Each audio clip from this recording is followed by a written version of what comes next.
Welcome to today's historical deep dive, where we step out of our world and into the quiet, often brutal reality of another. You've never seen a toothbrush. You believe demons live in fog. Your town blames goats for the plague. Welcome to the Middle Ages. If you love immersive, real storytelling about survival, belief, and forgotten lives, hit like and subscribe. It helps more than you know. Drop a comment with the medieval fact that surprised you most, or what role you think you'd play if you were born in the year 1287. Would you survive without choice, or bend just enough to fit the mold? Let's begin and live the life they never got to finish. The dawn is a gray stain on the horizon, seeping through the single small window covered with greased animal skin. You wake to the biting cold, a physical presence seeping through the gaps in your wattle and daub walls. The straw you sleep on offers little warmth against the earthen floor that seems to leach the heat right out of your bones. Beside you, a child coughs, a thin, rattling sound that scrapes against the silence of the tiny room you share with your family. Your gut aches with a familiar emptiness. This isn't just hunger. It's a dull, persistent ache that has been your companion for months, perhaps years. You push yourself up, joints stiff and protesting in the frigid air, and fumble for a coarse wool tunic in the near darkness. The meager space reveals itself slowly in the faint light, a single room where you eat, sleep, work, and huddle for warmth when the hearth is lit. But the hearth is cold now, its ashes a stark reminder of the precious fuel you lack. Every breath is a shallow gasp against the biting air. Survival isn't an abstract concept here. It's the immediate, physical fight against the cold, the hunger, the creeping illness that preys on the weak. There's no time for self-pity, no room for dreams much grander than a full belly and a warm cloak. The animals in the small byre attached to the house need tending. A cow, perhaps, or a few sheep, maybe chickens scrabbling in the mud. The field awaits, promising back-breaking labor for uncertain reward. Or perhaps the Lord's work calls, demanding your strength with no payment but the right to merely exist on his land. Life is a constant, grinding demand, a cycle of endless, repetitive tasks under the indifferent eye of the sun and sky. This isn't a romanticized past of knights and castles. This is the raw, elemental struggle of the vast majority, where each sunrise is a hard-won victory against the night and its many threats: cold, starvation, disease that strikes with the swiftness of a wolf, predators real and imagined, and the ever-present shadow of the unknown, of spirits and curses whispered about in the dark. Your first thoughts aren't of grand aspirations, but of the simple, brutal necessities.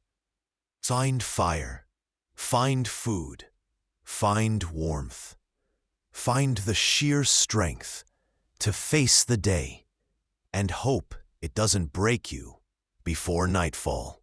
This immediate, visceral connection to the elements and the constant threat of scarcity defined existence, stripping away comforts we now take for granted and forcing a profound awareness of life's fragile boundary. It's a surprising insight, that without the illusion of control we cling to today, their lives were perhaps more intensely lived, felt with a primal intensity we can barely comprehend. Was it faith that saved them, or simply the sheer, stubborn refusal to surrender to the abyss?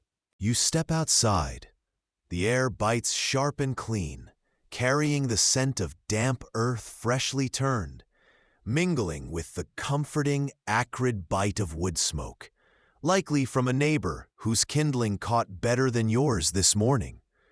The village isn't a grand design, but a humble scattering of small huts like yours, clustered around a patch of common green or maybe the stone wall of a small church, its bell offering the only reliable measure of time beyond the sun. Your life isn't marked by clocks or calendars in the way we understand them. It's dictated by the relentless, ancient rhythm of the sun climbing and falling, and by the urgent, non-negotiable needs of the patch of land you farm. With tools so simple, they feel like extensions of the earth itself. A heavy wooden plow, often tipped with iron, a handheld sickle for the grain, a flail to separate it later. You work from the first gray light until your muscles scream in the encroaching dusk. Your hands are not soft things. They are calloused maps of every stone turned, every root pulled. Your back carries a perpetual ache, a constant reminder of the earth's gravitational pull and the labor required to coax life from it. You know this soil intimately. You know its moods, when it's sticky and defiant after rain, when it crumbles dry and desperate under a summer sun. You know its needs, which patch wants more dung, which fears the late frost. You know its potential for betrayal, a sudden hail, a blight you cannot name, a pestilence on the crop. Failure here doesn't mean a trip to the store. Failure means gnawing, inescapable hunger, the slow, terrible descent into starvation for you and everyone who depends on you. This deep, physical, utterly dependent connection to the earth, this constant negotiation with its bounty and its terrible mercy, shapes everything. Your faith wasn't just an abstract belief in distant saints or heavenly realms. It was a desperate, immediate plea for rain to fall at the right time, for the sun to warm the soil just so, for the precious seeds to take root and sprout, defying the odds. It was a practical, earthy faith, born not of leisure or contemplation, but of brute necessity. You might pray to Saint Isidore for a good harvest, but you watch the sky just as intently, looking for signs, listening to the wind. The line between prayer and pure visceral anxiety was often blurred. We, in our time, have lost this immediate, life-or-death relationship with the source of our food. We buy it, packaged and predictable, its origin a distant abstraction. But imagine waking every day knowing your survival, your children's survival, depends entirely on the weather tomorrow, on the health of a single patch of ground you work with your own two hands. It changes how you view the world. It changes how you pray, or if you curse the heavens. It changes how you work, pushing past exhaustion, because the alternative is unthinkable. It breeds both a deep, almost spiritual respect for the natural world, and a profound, gut-wrenching anxiety that is never far away. Is the loss of this immediate connection a liberation from relentless hardship and fear? Or has something vital withered away in us, replaced by a different kind of fragility we don't even recognize? You sit, hunched over a wooden bowl. It's not a meal to be savored, not a moment of convivial pleasure you see in illuminated manuscripts depicting the feasts of lords. This is refueling. You dip your spoon into the coarse pottage, thick and gray, made from barley or peas, boiled into submission. It's sustenance, nothing more. Maybe, just maybe, you found a few nettles or dandelion greens yesterday while tending the field, offering a fleeting hint of green to the endless brown. The taste is bland, earthy, a reminder of your constant, precarious dance with the soil. Meat is a ghost at your table, a rare, almost mythical treat. Perhaps a scrap of bacon from the pig you slaughtered months ago, carefully preserved with salt, or a shared piece from a communal killing, stretched to feed many mouths. When you do eat meat, it's tough, stringy, a welcome burst of fat and protein that reminds your body what it's missing. Bread, if the harvest was generous, is dark and heavy, a brick of sustenance baked on the communal hearth. Every crumb is precious, salvaged from the floor, offered to the chickens if absolutely necessary, but preferably kept for human mouths. Food isn't just calories, it's liquid gold, tangible wealth, your only buffer against the void. The fear is a physical ache in your belly, constant and low-grade. It's the fear of the lean months, the cruel trap of late winter and early spring, when last year's stores dwindle to dust and the new crops are still a fragile hope beneath the cold earth. You ration, you stretch, you hide a few extra handfuls of grain away from prying eyes. You pray. You pray to the saints for sun and rain, for protection from blight and pests, for a harvest that will see you through another year.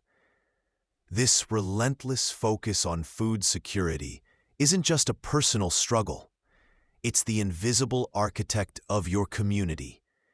It forces cooperation, sharing seeds, lending a hand at harvest time, but it also brutally reinforces hierarchy. The Lord takes his portion, often the best, leaving you with just enough to survive. The church takes its tithe, another drain on your meager surplus. Your worries about the taste of your food, the variety on your plate, the latest dietary fad, they are the furthest thing from your mind. Your singular, all-consuming goal is simply having enough. Would you hoard every scrap, even from your neighbor's hungry child, if it meant your own would eat? Or would the shared terror forge a bond stronger than self-preservation? This fundamental, gut-wrenching struggle for the most basic necessity highlights how much of our modern comfort and anxiety are built upon a foundation of food security that was utterly unimaginable for the vast majority of people who have ever lived. They ate to live, every single day a calculation against starvation. The sun crests the trees, but you were up long before it. Today is one of the Lord's days.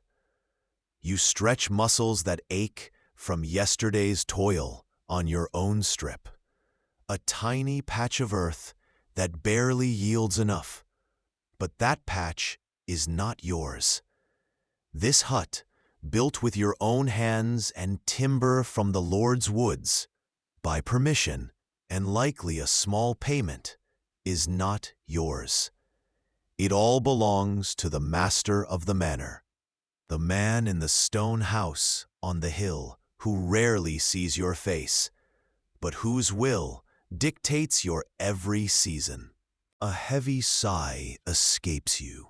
The best grain from your harvest, the fattest ears, the ones you needed to store against winter's famine, must be carted to the Lord's granary. This is your rent, your tithe to the earthly power. It's not just grain. A portion of your cheese, a certain number of chickens, maybe a hide or two from your meager livestock. These are all dues owed, obligations passed down through generations, etched into the very custom of the land. And then there is the labor. Today you mend the Lord's fences. Tomorrow you might clear his fields or repair the road leading to his mill. The mill you must pay to use, grinding your own grain into flour.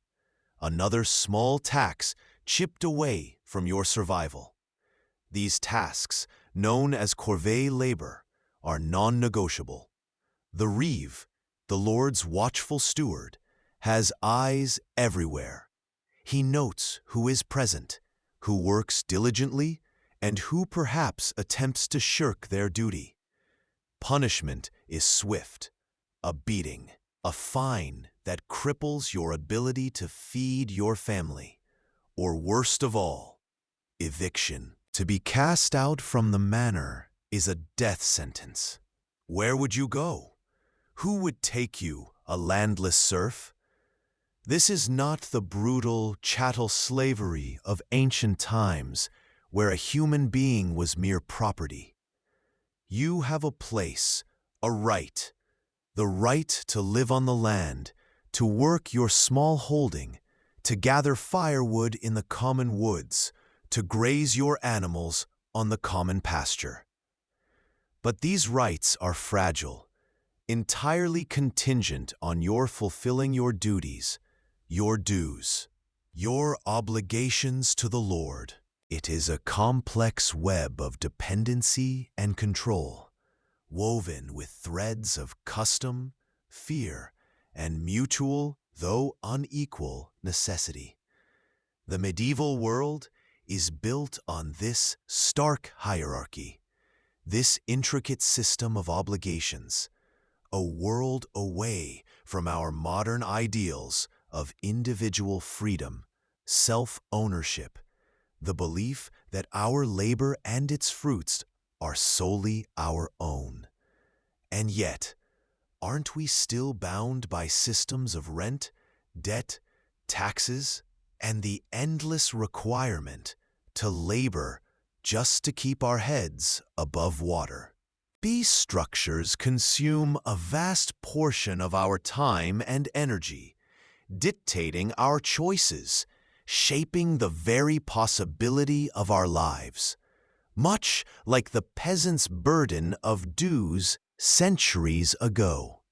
Ask yourself, do you own your time, your labor, your life? Or do you simply owe it to different masters now? The mud beneath your rough-spun shoes is the only ground you truly know. This small cluster of thatch roofs, the fields that surround it, the woods that press in at the edges, this is your world. It is all you have ever seen, all you likely ever will see. You were born here, delivered by old Ilara, the village midwife, your first breath taken in air thick with wood smoke and the smell of livestock. And you will likely die here, your body laid in the small, crowded churchyard, joining generations of your kin and neighbors who knew no life beyond these boundaries. News, when it comes, is a distorted whisper, carried by a passing peddler or a returning soldier, a story half understood and quickly embellished around the fire. The king is dead? Or is it just the lord of the next valley? It matters little. The price of grain matters. Whether the harvest will hold matters. Whether the sweating sickness will return matters. Outsiders are strange faces, objects of suspicion, potential thieves or carriers of ill fortune. They pass through like ghosts, belonging nowhere that matters to you.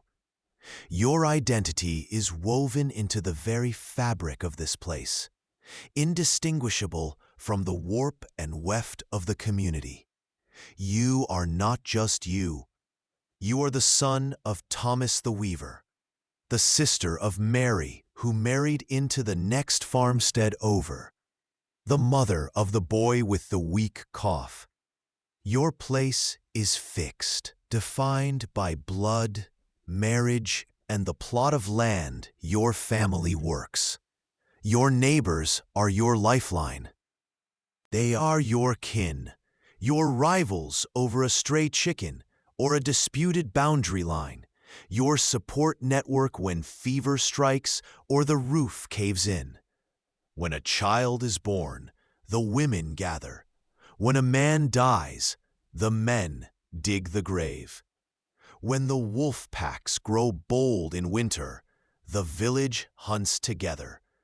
Celebrations, a wedding, a successful harvest, the arrival of spring, are communal feasts, moments of boisterous, temporary relief from the constant struggle. Mourning is a shared weight. The village, a single, grieving body. Disputes don't go before distant judges. They are hammered out by custom, by the village elders, or perhaps by the stern hand of the Lord's reeve. Social pressure is immense. There is no hiding, no anonymity. Every failure, every success is known to all. This intense localism, born of sheer necessity, forged bonds so deep they could feel like chains. Without the swift communication and easy travel we take for granted, the people next door weren't just people you might wave to. They were the difference between survival and starvation, between help arriving in a crisis and facing it alone. It's a stark contrast to our own age, isn't it? We have the world at our fingertips, connected to millions we've never met, bombarded by news from everywhere. Yet we often don't know the name of the person living next door, let alone their struggles or triumphs. We are hyper-connected, yet often deeply atomized. The medieval village offers a brutal, beautiful reminder of the power and the price of true local community for survival and well-being. Ask yourself, in a world stripped bare of modern conveniences, where your entire support system lives within a stone's throw, would you find solace in the closeness, or be stifled by the lack of escape? Would you bend to the pressures of the village, or break trying to stand apart? Their world was small, yes, but perhaps, in its constrained way, it was more fully lived. The church stands at the center of the village, its stones cold even in summer, its spire a finger pointing upward, forever reminding you where true power lies. It is often the largest structure you will ever see, a testament to something bigger, something meant to outlast flesh and timber. Its bells are the village clock, the heartbeat of your days. They peal for matins before the sun cracks the horizon, Toll for vespers as dusk settles. Clatter a frantic alarm when raiders are spotted, or ring with a mournful, slow rhythm announcing another soul has departed this life. Life itself is a dance dictated by the divine calendar. Birth is marked by baptism, binding you to Christ. Marriage is a sacrament, blessed within these hallowed walls. Death demands last rites and burial in the churchyard, where the priest murmurs promises of resurrection over the freshly turned earth. The rhythm of the farming year, the blessing of the seeds in spring, the harvest festival, thanking God for sustenance, all flow through the church and its rituals. The priest is more than just a spiritual leader. He is an educated man in a world of illiteracy, an interpreter of sacred texts and earthly omens, an intermediary between your simple, often grubby life and the terrifying majesty of God. He can absolve your sins or condemn you to hell with a word. You confess your deepest fears and minor transgressions to Him, hoping for penance that will lighten the burden on your soul. You fear damnation with a visceral terror.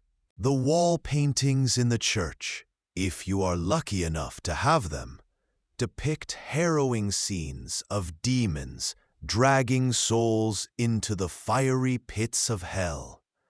Every misfortune, a failed crop, a sick child, a twisted ankle, can be seen as God's displeasure or the devil's work.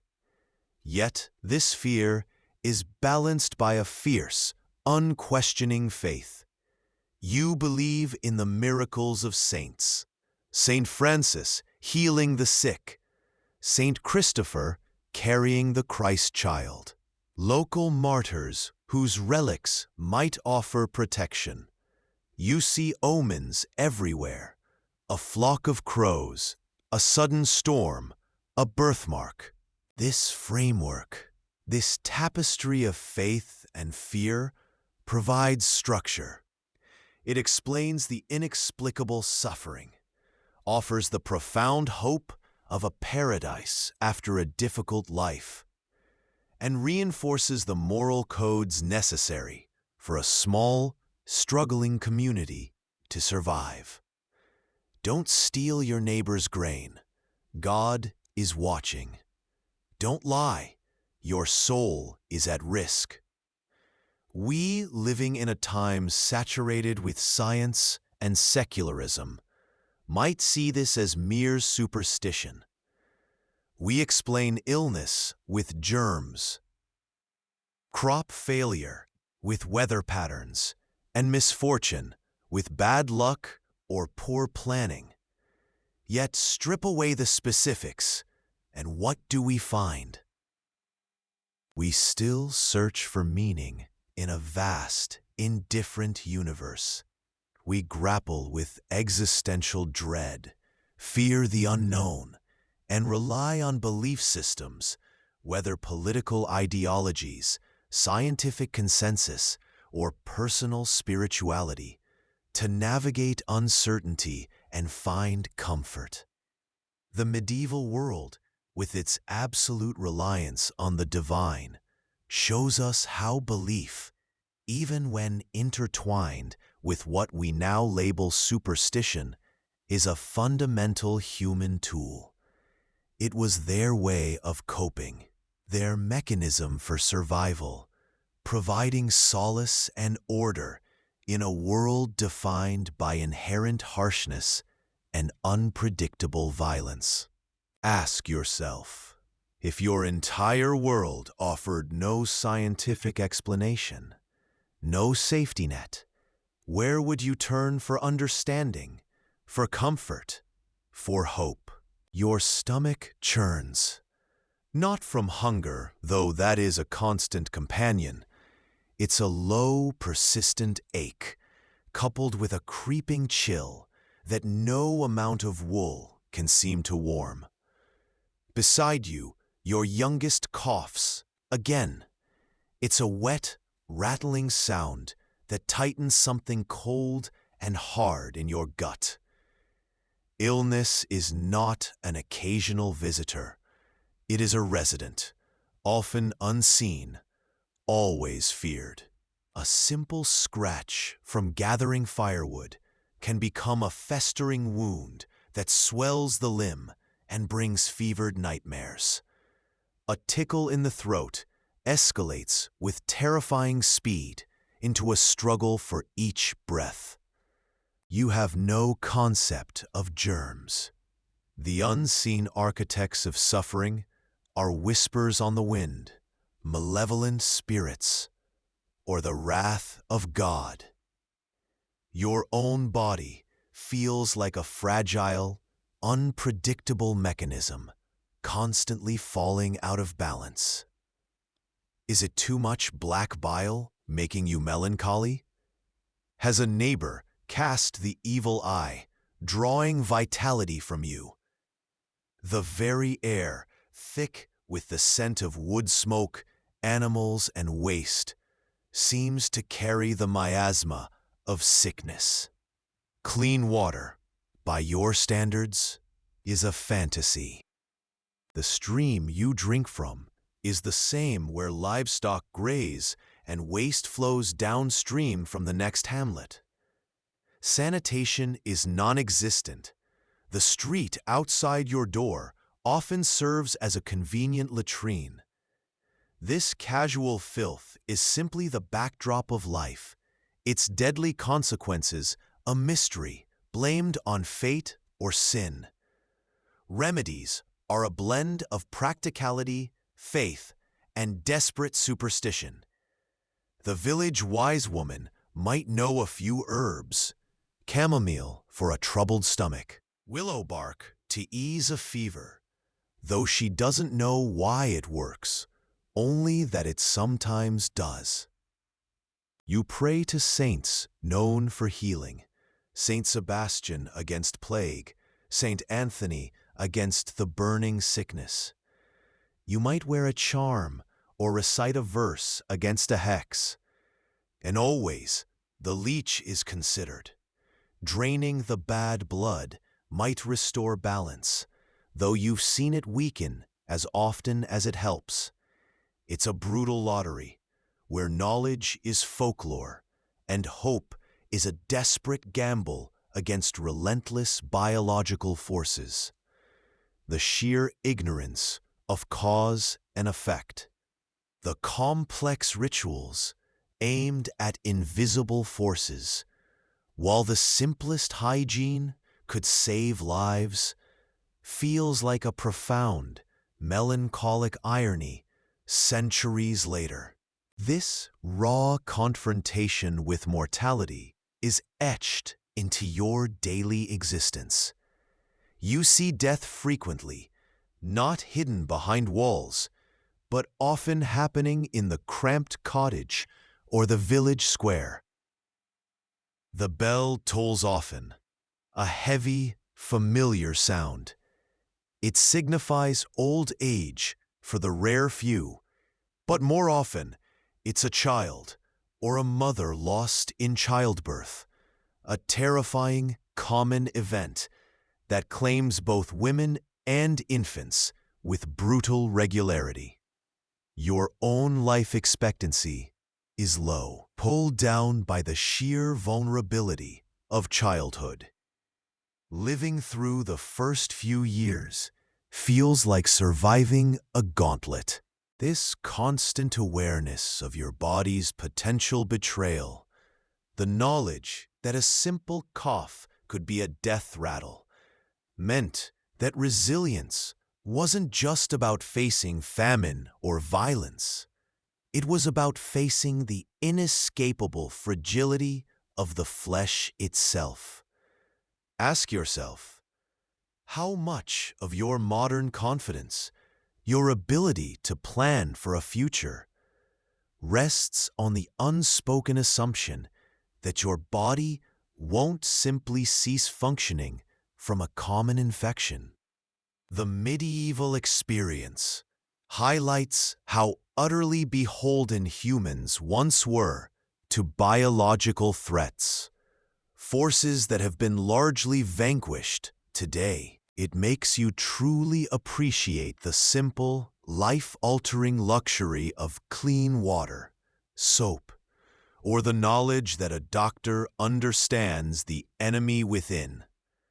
The resilience required just to keep breath in your lungs day after day against these invisible sieges is almost unfathomable now. Your hands, small but strong, are already stained with the morning's tasks. You are 7 years old.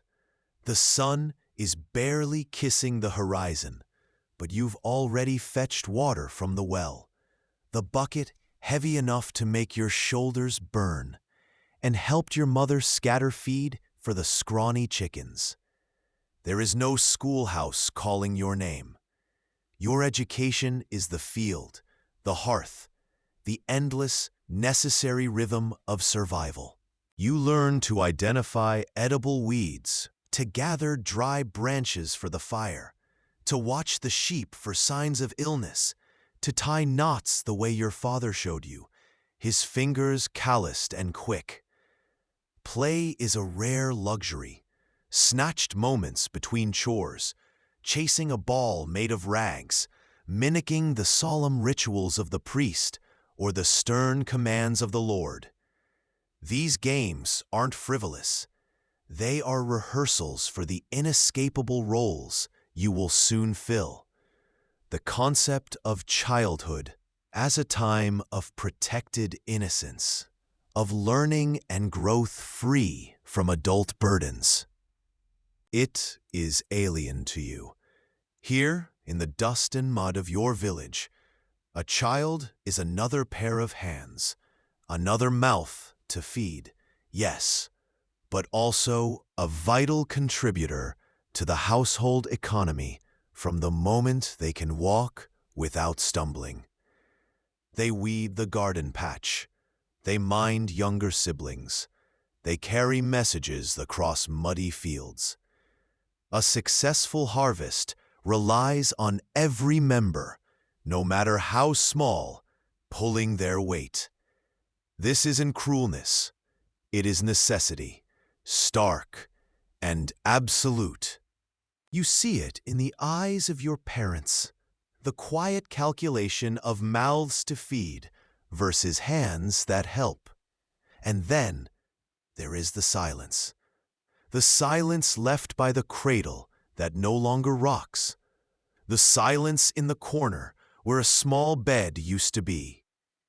You have buried 3 of your children, 3 tiny lives, snuffed out before they ever saw a full decade of seasons. One taken by the sweating sickness, another by the cough that wouldn't leave, the last stillborn, a silent, heart-breaking arrival in the dark of winter. This is the bitter truth woven into the fabric of life. The probability of loss is a constant, gnawing fear. You learn to love fiercely, desperately, but also with a certain terrible caution.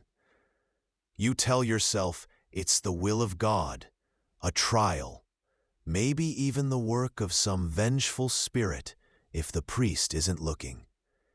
You cling to superstitions, hang protective charms above the door, whisper prayers to saints invoked specifically for the health of infants. But beneath the ritual and the belief, the fear remains a cold, hard stone in your belly. How do you reconcile the fierce love you feel for the children who remain, their small faces smudged with dirt, with the grim knowledge that any day could be their last? How do you raise a child who is both your beloved kin and an essential, irreplaceable worker whose absence could cripple your family's chances. The constant shadow of death shaped not just family dynamics, but the very definition of belonging. Children were both precious blessings and fragile assets. Their labor was necessary for survival. Their deaths were a profound grief, but also, paradoxically, an expected part of the cycle. This brutal reality forces an early maturity, a steeling of the heart against a pain you know is always just a fever or a cough away. It is a world where the sweet, fleeting moments of childish laughter are treasured precisely because they are so fragile, so easily extinguished. Ask yourself, could you love knowing loss was almost guaranteed? Or would the constant threat of silence eventually numb your heart? The wooden spoon in your hand is slick with years of use, worn smooth where generations of thumbs have pressed against it. It wasn't bought, it was carved, perhaps by your grandfather, from a piece of local wood. The clay pot simmering over the fire holds the thin gruel that fuels your day, fired in a village kiln if you were lucky, or perhaps dug from the earth yourself. These aren't possessions in the way you understand them today. They are extensions of your will to endure. That rough-hewn table where your family gathers, the simple chest where your few linens and precious iron pot reside, each piece tells a story of labor, necessity, and the constraints of the world you inhabit. Step outside, into the gray morning mist that some whisper harbors ill spirits, and the tools change. Here is the plow, its wooden share tipped with iron if you are fortunate, otherwise relying on hardened wood. It bites into the earth, a heavy, stubborn beast that demands strength and patience. The hoe, the scythe, these are not just implements. They are partners in a desperate dance with the soil. Feel the weight in your hands, the familiar grain of the wood against your calluses, the balance learned not from instruction, but from endless repetition, generation after generation. These tools break. Plowshares snap, scythe blades dull or chip, wooden handles splinter. They are not thrown away. To lose a vital tool is to lose a piece of your ability to live. They are mended, patched, reforged, their forms changing subtly over decades as parts are replaced, bearing the scars of countless repairs. There is deep knowledge here, a quiet ingenuity born of necessity. You know the temper of the metal, if you have any, the strength of different woods, the best way to bind a cracked handle. This intimate understanding of the physical objects that mediate your existence fosters a connection, a respect, that is alien to a world where tools are mass-produced, identical, and ultimately disposable. We live surrounded by objects whose origins are mysterious, whose inner workings are hidden, designed to fail and be replaced. The medieval peasant knew their tools in their bones. They understood the lineage of the materials, the skill of the maker, the history etched into the wear and tear. There is a profound melancholy in this, a life defined by endless, back-breaking labor, reliant on these few, simple things. Yet, there is also a deep pride, a tangible connection to the means of survival that few possess today. These tools, these quiet implements of endurance, remind us that once, human skill, resourcefulness, and an intimate understanding of the physical world were the bedrock of existence. Ask yourself, in our world of convenient fragility and planned obsolescence, what forgotten strength resides in the simple act of mending what is broken? What wisdom is lost when we no longer know the touch of the tool that feeds us? The tools of endurance bear witness to a quiet, persistent legacy of skill, resilience, and a profound, perhaps unwilling, intimacy with the objects that stood between them and the cold earth. You wake, not to the chime of a clock, but to the gradual lifting of the deepest dark before dawn. A faint gray light seeps through the single small window, illuminating dust motes dancing in the cold air. Your body aches even before it moves.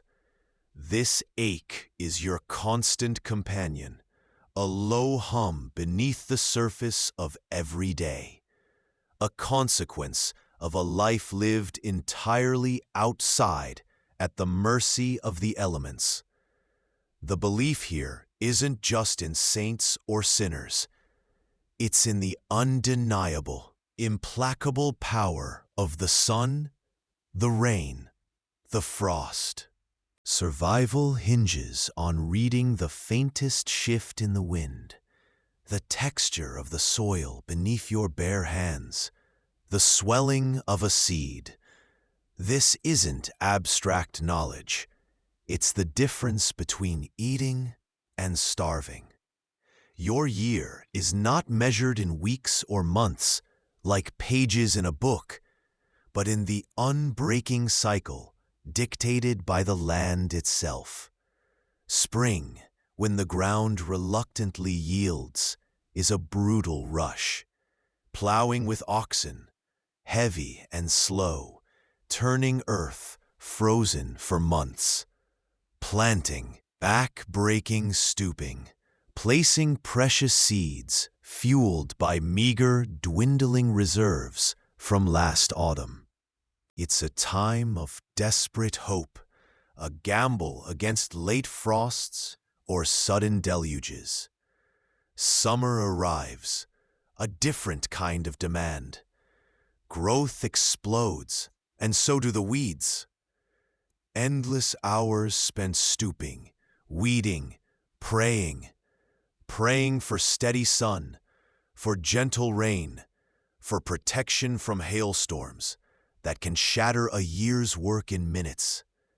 The air hangs thick and heavy. The sun beats down relentlessly, and the work never stops until darkness forces you inside. Then comes autumn, the frantic rush of harvest. This is the culmination of a year's relentless labor, the moment of truth. You watch the skies with desperate anxiety, knowing a single unseasonable storm can wipe out everything.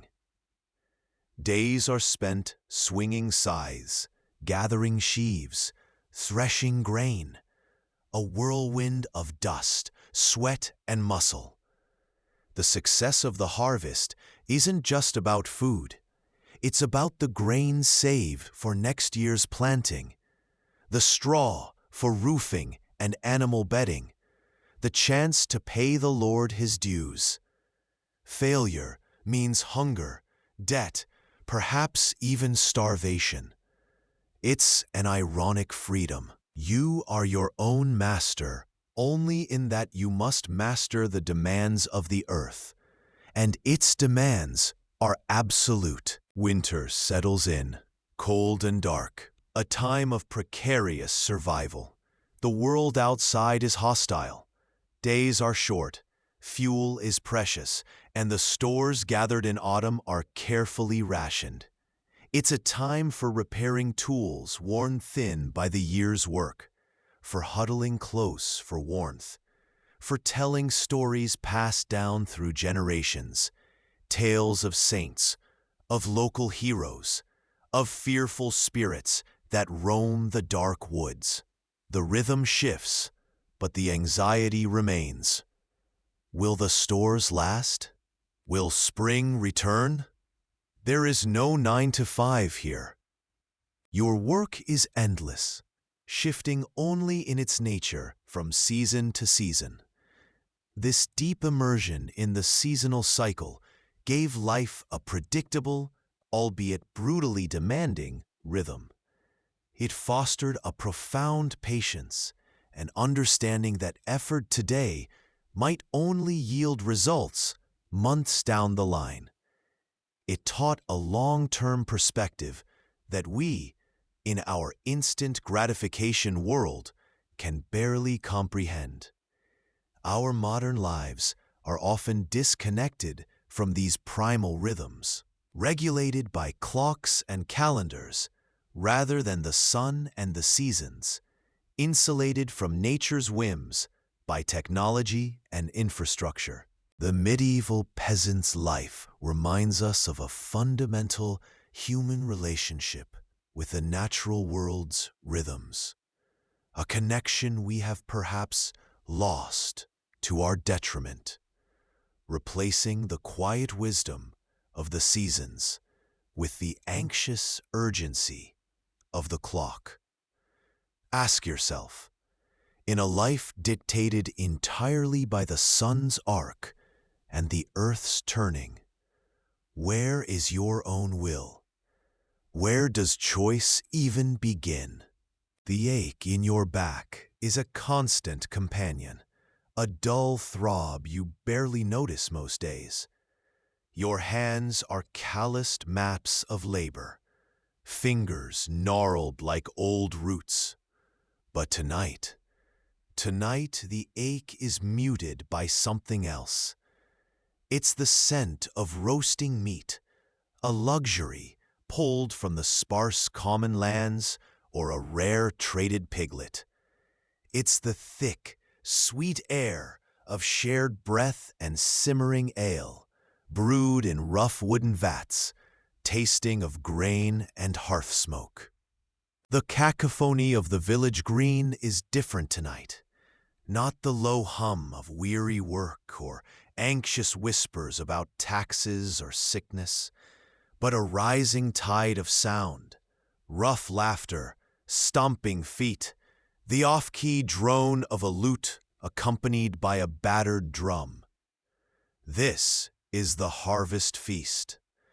You sink onto a patch of straw-strewn ground, back against the rough-hewn wall of the manor barn. Beside you, your neighbor, Agnes, wipes grease from her chin with the back of her hand and smiles, a wide, gap-toothed grin that crinkles the sun-baked skin around her eyes. For weeks, for months, your lives have been a relentless cycle of stooping, hauling, digging, praying the weather holds, praying the rats don't get the grain, praying the Lord takes pity. Survival clawed from the earth, drop by drop, sweat by sweat. But the harvest is in. The barn is fuller than it was, offering a fragile promise of enough to eat through the deepest cold. And this promise, this temporary reprieve, is cause for a joy so potent it feels almost dizzying. Look around you. Old Thomas, whose cough rattles like dry sticks, is attempting a jig, clumsy but defiant. Young Ilara, usually silent and burdened by the weight of too many younger siblings, throws back her head and laughs at a bawdy joke shared by the alewife. Children, usually sent to bed with empty bellies and full anxieties, chase each other amongst the langues of the adults, their high-pitched shrieks cutting through the deeper revelry. The village priest stands near the edge, a stern figure softening around the edges as he accepts a horn of ale, perhaps whispering a silent thanks to the saints for their intercession. This isn't the refined entertainment of courts you've only heard whispered tales of. It's raw, earthy, vital. Stories are told, not grand epics, but tales of local ghosts, funny mishaps during plowing, or miraculous near misses with bandits or wolves. Music is played by those who simply know how to coax a tune from simple wood and gut. Music meant for dancing off the stiffness of labor, not for quiet contemplation. It is joy born of relief. Relief from the gnawing fear of hunger, relief from the constant, back-breaking toil, relief from the isolation of individual struggle. Here is a surprising truth. The very hardship that defines your life is also the forge of your deepest joys. The scarcity of pleasure makes each instance precious, savored to the last drop. A successful birth is a miracle, not just a common occurrence, celebrated with prayers of thanks and shared, meager food. A Saint's Day feast, even if it means slightly better bread or a thin stew, is an event looked forward to for weeks, breaking the monotony of gruel and beans. The simple satisfaction of connection, of seeing your face reflected in the tired but happy eyes of your neighbor, of feeling the press of bodies close around a shared fire on a cold night, listening to a familiar story for the 100th time. This is the sustenance for the soul, as vital as the grain for the body.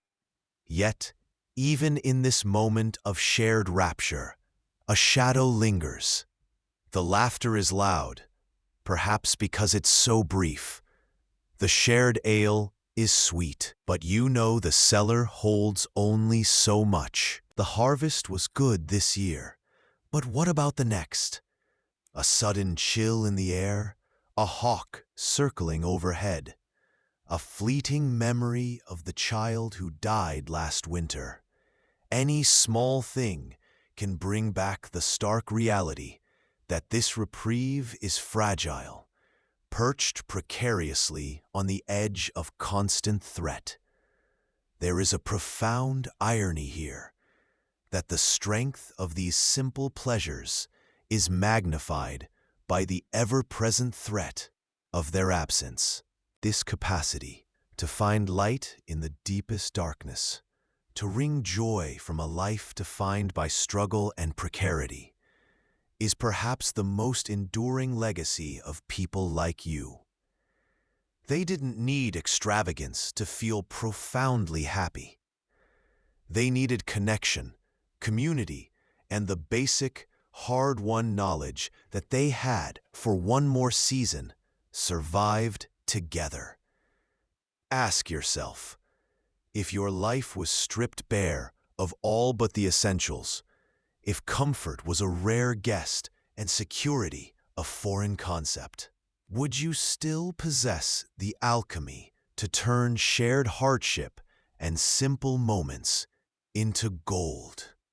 Or is our modern pursuit of ever more complex pleasure a sign that we have lost the ancient, powerful art of simply, profoundly being joyful together? Your identity is a story told by others. There is no looking glass here, no quiet moment of self-reflection before a polished surface. Your face, the texture of your hair, the set of your jaw, these are details only glimpsed in still water or the fleeting shine of a well-used pot. What truly defines you is heard in the rustle of gossip as you pass, seen in the knowing nods or sharp glares of your neighbors. You are Johann, son of Thomas the Weaver, whose reputation for honesty and slightly crooked thread precedes you. You are Agnes, daughter of the widow Ilara, whose piety is whispered about in the market square, and whose ability to find forgotten berries in the lean times is noted with grudging respect. Your bloodline, stretching back further than anyone can precisely recall, but known through worn family names and shared fields, is the first line of your life's ledger. Was your grandfather blessed by Saint Francis for his kindness to animals? Was your aunt suspected of the evil eye after a cow fell ill? These stories, true or imagined, are part of your character now. Every role you fulfill solidifies this definition. The farmer who brings a good harvest is reliable, favored perhaps by God. The midwife who delivers a healthy babe is skilled, touched by grace. The one who falls ill frequently, whose crops wither, whose children are sickly, they carry a shadow, a doubt whispered about their cleanliness, their piety, or worse, their connection to something unholy stirring in the woods. You do not choose your identity. It is assigned, affirmed, or subtly undermined by the collective gaze of your village. This relentless social sculpting creates an almost unbreakable bond. You belong because you are known, utterly and completely, for good and ill.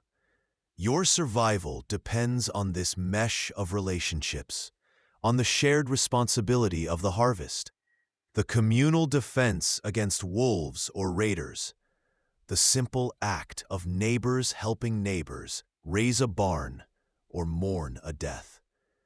Conformity isn't a choice, it's air.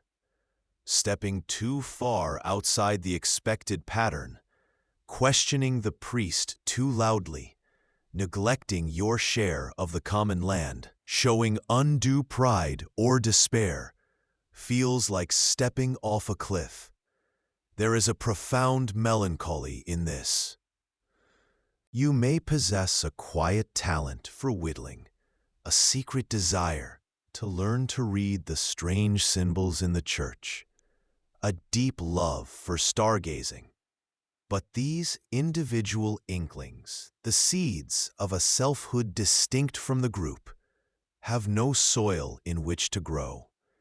They are irrelevant to your function, invisible to those who define you by your status as good son, hard worker, pious woman. Your worth is measured by your contribution to the whole, not by the unique landscape of your inner world. Consider the irony. In a world where the individual was seemingly lost in the collective, personal reputation was paramount. A stained family name could cripple you and your descendants. Yet, this personal reputation was built entirely on external perception, rumor, and the stories others chose to tell.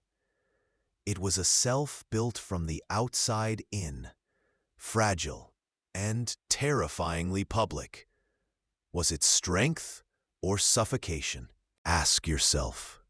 In an age where your identity was solely the sum of whispers, superstitions, and the roles others assigned you, would you find comfort in belonging, or would you drown in the lack of self? He sits on a high-backed chair of carved oak, worn smooth by centuries of lords. His ring catches the light, a small, glinting promise of power. This is the Lord. His domain stretches across the fields you sow, the woods you gather from, the stream that waters your livestock. His word is law here, concerning land, labor, disputes over chickens or broken plows, even accusations of theft or violence. You owe him rent in coin or kind, and labor service, called boon work, repairing his mill, mending fences, harvesting his crops before your own. His manor court settles the most serious arguments that the village elders cannot. To cross him, to defy a demand for extra labor during your busiest season, is to risk everything: your tenancy, your livelihood, perhaps even your freedom or life. You bow low when he passes, averting your eyes, because his gaze is heavy, filled with the unquestioned right of ownership over land and labor. Yet, he is not the only sun in this small cosmos. The stone walls of the church rise solid against the sky, and within them resides the priest. He holds a different kind of power, equally absolute, authority over your soul. He dictates the rhythm of your life beyond the seasons: feast days, fast days, confession, penance, blessing, absolution. He interprets the divine will, explains the mysteries of the world, pronounces judgment on sins great and small. Your fear of eternal damnation is his leverage, his sermons a potent reminder of the stakes. He collects the tithe, a tenth of your harvest, a heavy burden, but a necessary toll for the church's intercession with God. He officiates at births, marriages, and deaths, marking your passage through life with solemn ritual. His authority is less about physical control and more about spiritual guidance, but it shapes your behavior profoundly. You tell him your deepest fears in the confessional, hoping for a path to salvation. And then there is the oldest authority, one that feels woven into the very soil: custom. The unwritten rules passed down through generations, whispered around hearth fires, reinforced by village elders. How to plant barley on this slope, when to graze livestock on the commons, how to settle minor spats with neighbors, the traditional punishments for petty theft within the community. These are the bylaws of the village itself, enforced by communal pressure, gossip, and the shared understanding of how things are done. The reeve, often a peasant chosen by the village or appointed by the Lord, helps administer these customs and communicate between the Lord and the villagers. Custom dictates social standing, inheritance practices for peasant holdings, even the accepted ways of mourning or celebrating. It provides a sense of continuity and belonging, a shared framework for daily life, but it also stifles innovation and can be rigidly unforgiving of difference. These three pillars, Lord, priest, custom, form the scaffolding of your existence. They overlap constantly. The Lord's law might enforce a custom. The priest might bless the Lord's authority. Custom might dictate when the tithe is paid. But they can also conflict. What if the Lord's demand for labor prevents you from observing a holy day mandated by the priest? What if a new Lord tries to change ancient customs about common land? Navigating this requires a subtle understanding of power dynamics. You learn when silence is the best answer, when a carefully worded appeal might work, often through the priest or a respected elder, and when you must simply lower your head and endure. Open defiance is a path few dare to walk. A peasant uprising is a terrifying, desperate act, born of utter desperation when the weight of these authorities becomes unbearable. This system is profoundly different from the world you might know. There are no clear constitutions, no independent judiciaries offering abstract justice, no avenues for public dissent beyond the most perilous forms of rebellion. Authority is personal, tied to the specific individuals who hold the titles of lord or priest, and rooted in the deep, often murky waters of tradition. It makes you wonder how much of your own identity is a product of the authorities that shape your life. How much of you is truly you, and how much is merely the reflection of the laws, beliefs, and expectations imposed from above and around. This layered control defines behavior, reinforces the social order with the combined weight of earthly power, spiritual fear, and communal tradition. It is a world where obedience is not just a virtue, but often the sole strategy for survival. Ask yourself, in a system designed to keep you in your place, how would you find room to breathe, to think, to be? Would you survive by becoming invisible, or could you find the strength to bend the rigid mold, just enough to prevent yourself from breaking? This constant negotiation, this internal cost of deference, is the quiet undercurrent of life under multiple, often conflicting masters. It's a tension between individual will and collective control that echoes in different forms through every age, including our own. The firelight flickers on rough-hewn faces. The wind howls outside, a familiar predator at the door. The hard day's work is done. The fields left fallow under a shroud of frost. The last crumbs of bread shared. Now, in the long, unyielding darkness of a medieval winter evening, the real currency of the hour is not coin, but story. Around the hearth, the voices rise and fall.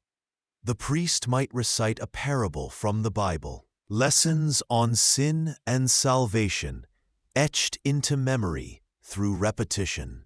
An older woman, her hands gnarled like ancient roots, tells the legend of Saint Margaret, swallowed by a dragon and emerging whole, a potent symbol of resilience against overwhelming evil. These tales aren't just entertainment. They are the bedrock of belief, maps for navigating a world alive with invisible forces, seen and unseen. But it's not all saints and scripture. There are the old stories too. The mischievous fairy who steals milk, or the vengeful spirit haunting the nearby woods, born from a forgotten tragedy. These are cautionary tales, reinforcing community boundaries and fears. Don't stray too far from the path after dusk. Don't trust the stranger with too bright eyes. Don't anger the old woman rumored to mutter curses. These stories, woven into the fabric of local lore, are as real, as immediate, as the aching hunger in your belly or the biting cold at the edges of the room. They dictate acceptable behavior, explain misfortune, a blighted crop, perhaps you offended a field spirit, and transmit the accumulated wisdom and prejudice of generations. Gossip, too, thrives in this oral landscape.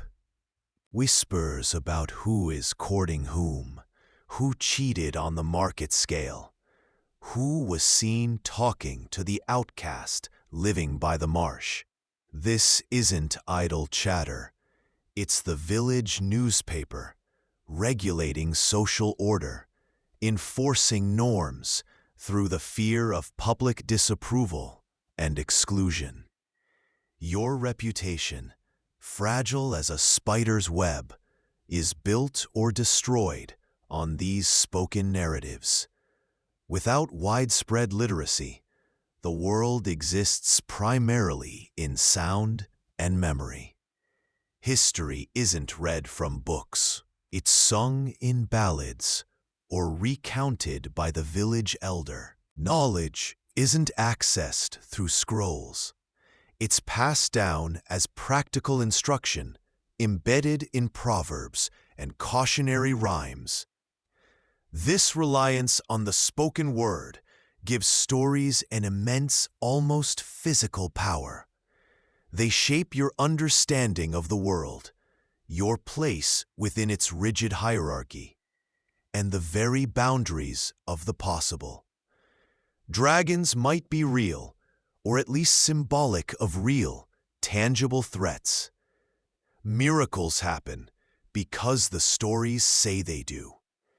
Demons whisper temptations because the stories provide a name and form for the darker impulses within us all. This collective memory, held in the shared narrative, is what binds the community together. It's how values are transmitted, how identity is forged. You are not just yourself. You are a thread in the tapestry of stories your ancestors lived and told. It's a poignant irony that in an age where information is a click away, documented and categorized ad infinitum, we might lose sight of the profound, formative power simple stories held for centuries, shaping entire worldviews in ways both obvious and deeply subtle. Ask yourself, how much of what you believe is based not on fact, but on the stories you were told and retold until they felt like truth itself? For medieval man and woman, every word, every tale shared by firelight was another brick laid in the foundation of their very existence. Was it faith that saved them when the stories spoke of heaven, or simply the primal human need to make sense of a chaotic, terrifying world through narrative, any narrative that offered order? The echoes of their stories still resonate, shaping our understanding of the past, if only we listen closely. The wind bites at the edges of the thatch, carrying whispers from the dark.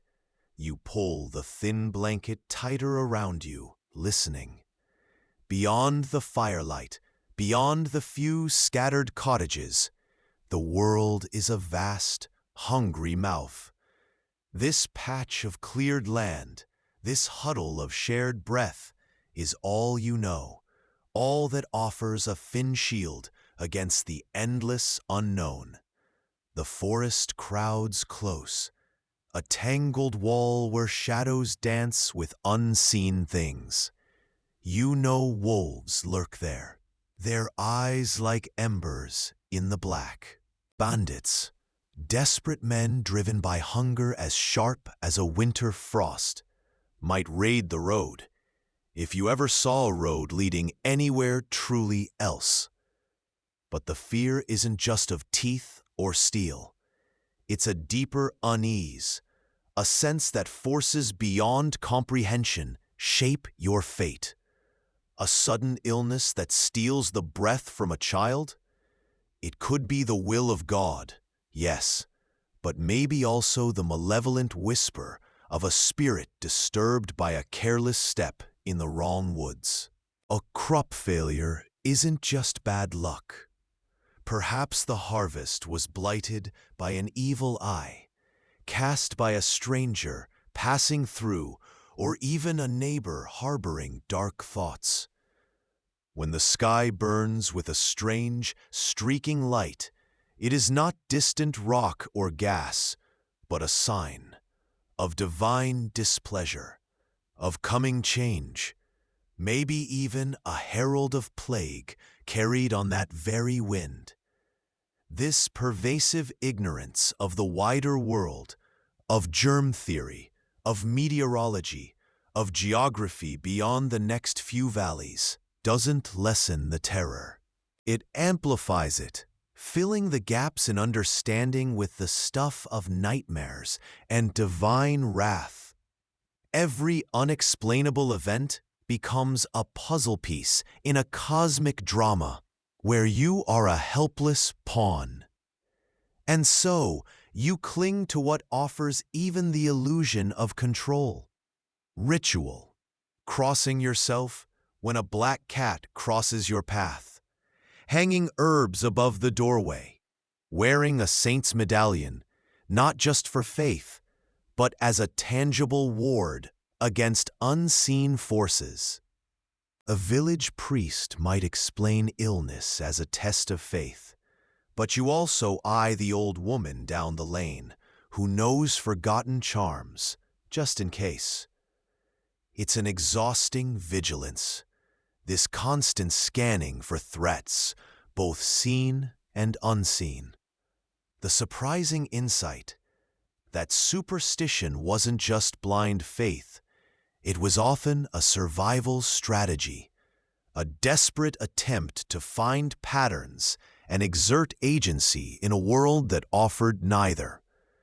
It gave meaning to suffering, a framework to understand chaos, even if that framework was built on sand and fear. The irony?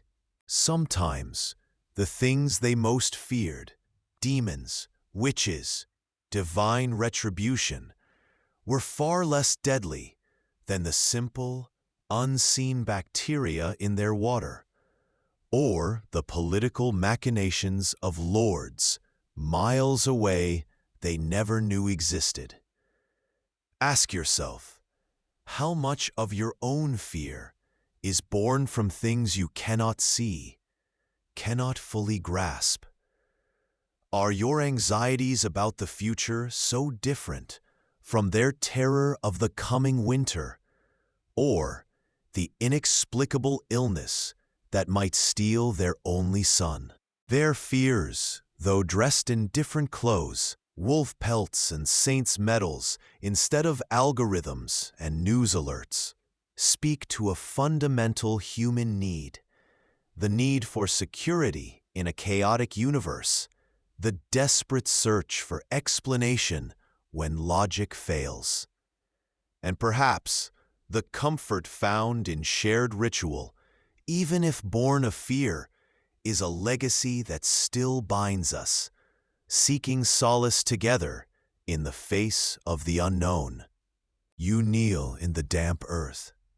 The ground is cold against your worn knees, still aching from yesterday's plowing.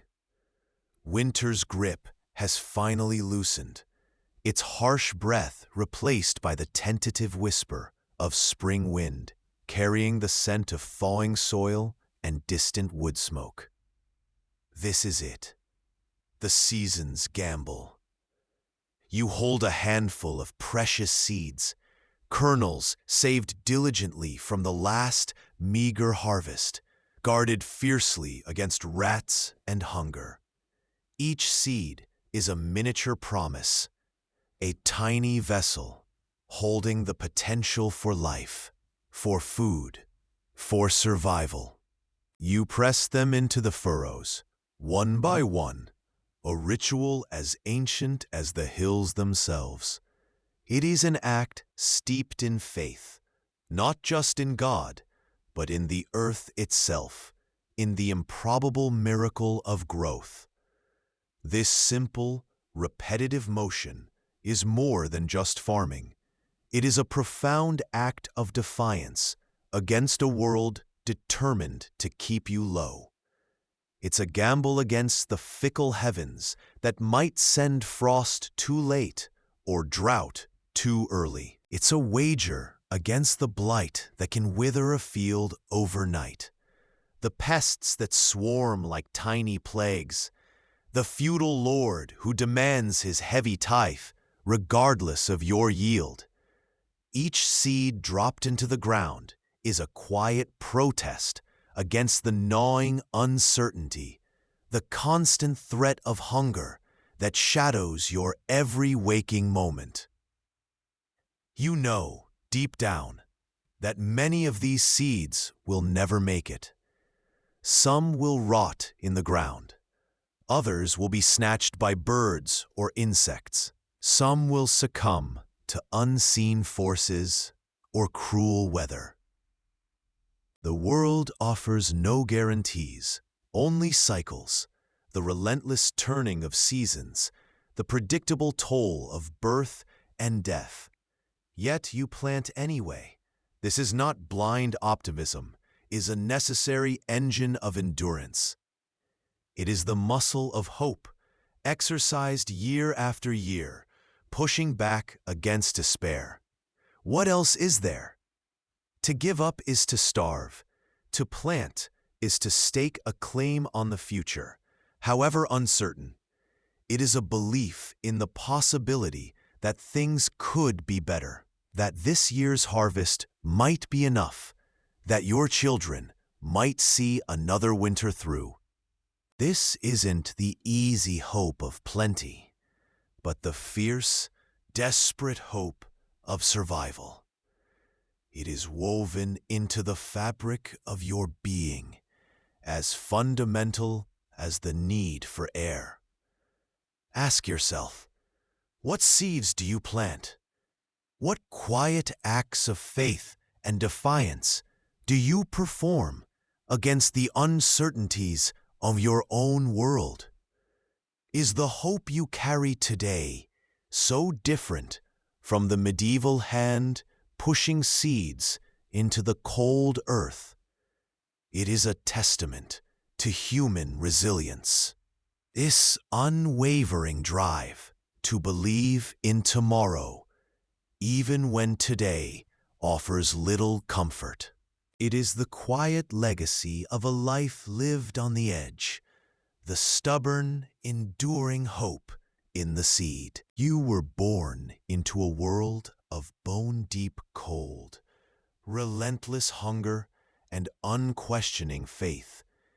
Your life was a tightrope walk between survival and oblivion, dictated by the land, the Lord, and the unpredictable forces of nature and disease. Your anxieties were immediate and visceral, a failed harvest, a sudden fever, the Lord's wrath. Your community was your shield and your constraint, knowing everything about you, demanding conformity, yet offering essential support. Your understanding of the universe was woven from scripture, folklore, and the raw evidence of your senses.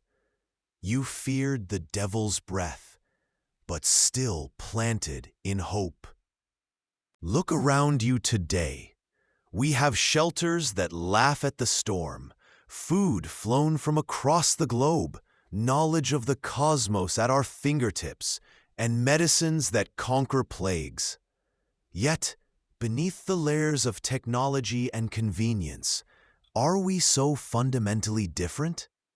We navigate complex hierarchies, corporations, governments, online platforms demanding algorithmic fealty. We worry about unseen threats, economic collapse, like a sudden blight on the fields of finance, climate change, a slow, creeping plague, invisible viruses spreading faster than medieval rumor. We seek belonging in communities, online or in person, and our identities are still shaped by the perceptions of others, judged not by the strength of our hand at the plow, but by pixels and curated profiles. We grapple with existential questions, seek meaning in a vast, indifferent cosmos they populated with angels and demons, and hold on to beliefs, political, scientific, spiritual, to make sense of the world. Just as they clung to relics and scripture, our struggles have evolved, rebranded for a new age.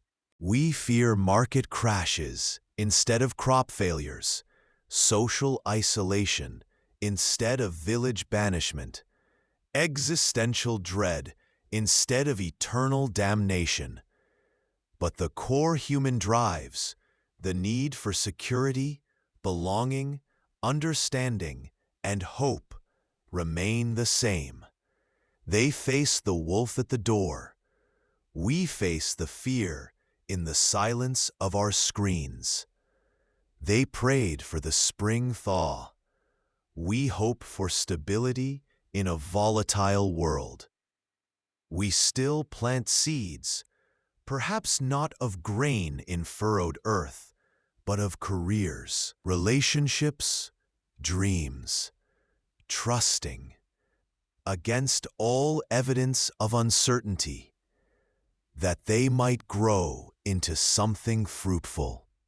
Have we truly evolved beyond the medieval struggle for survival, or merely changed the battlefield? The shadows they feared were literal. The highwayman's club, the fever's sweat, the empty granary.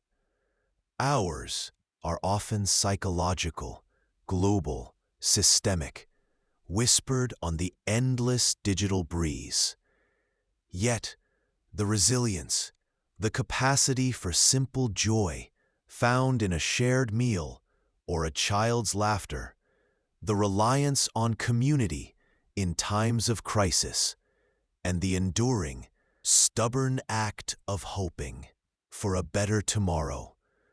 These connect you, across 1,000 years, to the peasant waking to the frost and hunger. They had no legacy carved in stone, no names remembered in grand histories. But every seed they planted, every prayer they whispered in terror, every difficult breath they took in defiance of hardship, built the world we now take for granted. When we honestly study these ordinary, vanished people, not kings or knights, but the souls who simply lived and died in the dirt, we gain perspective. We see that our modern anxieties, though masked by comfort, echo their ancient fears.